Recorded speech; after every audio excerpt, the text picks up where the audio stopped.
Welcome to our channel. Today, we're exploring the timeless wisdom of Jataka tales. These ancient stories are more than just folk tales, they're life lessons. The Upright Man. This story was told by the master in the bamboo grove near Rajgraha city about Devadatta.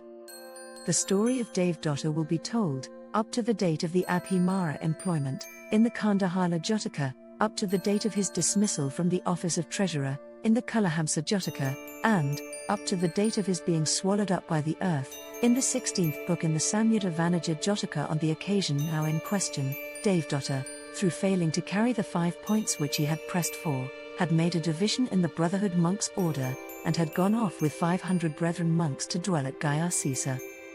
Now, these brethren came to a riper knowledge, and the master, knowing this, called the 2 chief disciples and said, Sariputra, your 500 pupils who were perverted by Devadatta's teaching and went off with him, have now come to a riper knowledge. Go there with a number of the brethren, preach the truth to them, enlighten these wanderers respecting the paths and the fruits, and bring them back with you. They went there, preached the truth, enlightened them respecting the paths and the fruits, and next day at dawn came back again with those brethren to the bamboo grove. And while Sariputra was standing there after saluting the Lord Buddha on his return, the brethren spoke thus to him in praise of the elder monk Sariputra, Sir, very bright was the glory of our elder brother monk, the captain of the truth, as he returned with a following of 500 brethren, whereas Devadatta has lost all his following. This is not the only time, brethren, when glory has been Sariputra's on his return with a following of his family, like glory was his too in past days. So too this is not the only time when Devadatta has lost his following, he lost it also in past days. The brethren asked the Lord Buddha to explain this to them. The Lord Buddha made clear what had been concealed by rebirth. Once upon a time in the city of Rajgraha city in the kingdom of Magadha there ruled a certain king of Magadha, in whose days the Bodhisattva came to life as a stag. Growing up, he lived in the forest as the leader of a herd of 1,000 deer. He had 2 young ones named Lucky and Blacky. When he grew old, he handed his charge over to his 2 sons, placing 500 deer under the care of each of them. And so now these 2 young stags were in charge of the herd. Towards harvest time in Magadha, when the crops stand thick in the fields, it is dangerous for the deer in the forests round. Anxious to kill the creatures that devour their crops, the peasants dig pitfalls, fix stakes, set stone traps, and plant snares and other gins, so that many deer are killed. Accordingly, when the Bodhisattva noticed that it was crop time, he sent for his 2 sons and said to them, My children, it is now the time when crops stand thick in the fields, and many deer meet their death at this season. We who are old will make shift to stay in one spot, but you will retire each with your herd to the mountainous tracts in the forest and come back when the crops have been carried. Very good, said his 2 sons, and departed with their herds, as their father had asked.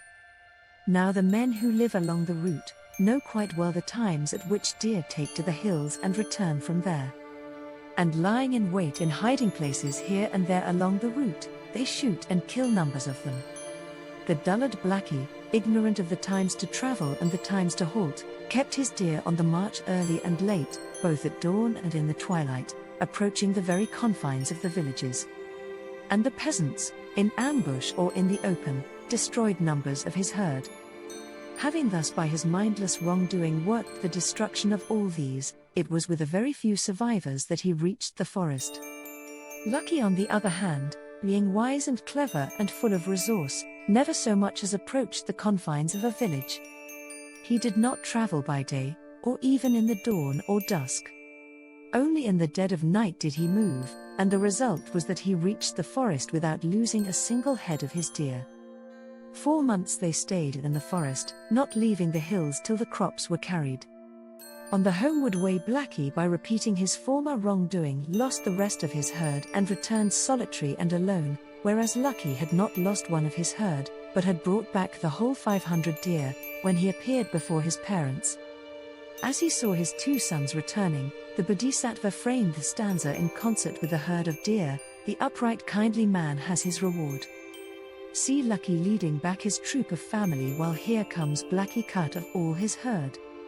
Such was the Bodhisattva's welcome to his son, and after living to a good old age, he passed away to fare according to his deeds.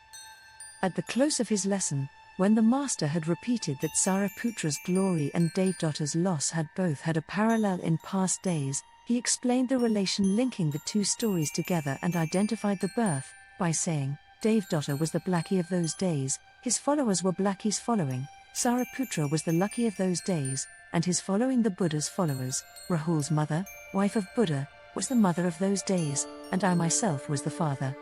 If you enjoyed this video, don't forget to like, share, and subscribe to our channel for more content that inspires and uplifts. And remember, these stories are meant to be shared, because wisdom grows when it's passed on.